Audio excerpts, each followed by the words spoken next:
how to turn off or on participation in polls notifications on VK on Android or iOS phone. Hello guys, today's video I'm gonna show you how to turn it on or off. First open VK and then click hub and go to the storylines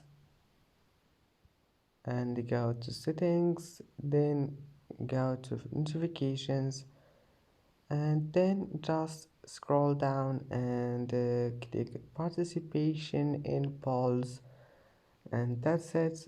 If you want to turn it off, select this one here none, and you can turn it on again, or you can select only important. That's it. And that's it for today's video. If you like this video, please don't forget to like and don't forget to subscribe, and thank you for watching this video until the end, and see you in the next video.